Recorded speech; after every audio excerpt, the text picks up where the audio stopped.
ગુજરાતમાં બહુ ગાજેલા મગફળી કૌભાંડ કરતાં પણ મોટું કૌભાંડ કપાસની ઘાસડીમાં ચાલતું હોવાની આશંકા છે। સરકારે જાહેર કરેલા ટેકાના ભાવમાં મસમોટી કટકી થઈ રહી છે, બોગસ બિલ બની રહ્યા છે અને ખેડૂતો સાથે ખુલ્લેઆમ છેતરપિંડી થઈ રહી છે। શું છે આ કૌભાંડ અને કઈ રીતે તેમાં અધિકારીઓ અને વેપારીઓ ખેલ પાડી રહ્યા છે, જોઈએ અહેવાલમાં।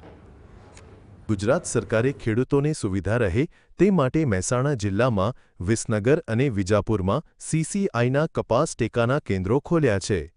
કપાસના સારા ભાવ મળી રહે એવા હેતુથી આ સીસીઆઈ સેન્ટરો ફાળવ્યા છે, પરંતુ આ કેન્દ્રોમાં ખુલ્લેઆમ ભ્રષ્ટાચાર થઈ રહ્યો છે। વેપારીઓ અને સીસીઆઈ સેન્ટરના અધિકારીઓની સાંઠગાંઠથી ભ્રષ્ટાચાર ચાલતો હોવાના આક્ષેપો થયા છે। સરકારે જાહેરાત કરી કે ખેડૂતો પાસેથી 1622 રૂપિયાના ભાવે કપાસ ખરીદવામાં આવશે, પણ અસલી ખેલ તો અહીંથી શરૂ થાય છે। વિષયમાં અત્યારે અધિકારીઓને એટલો બધો ભ્રષ્ટાચાર કરવા મળે છે કે ના પૂછો વાત। આજે સીસીઆઈની અંદર મોટા ભાગે વેપારીઓ જ કપાસ લઈને જતા હોય છે।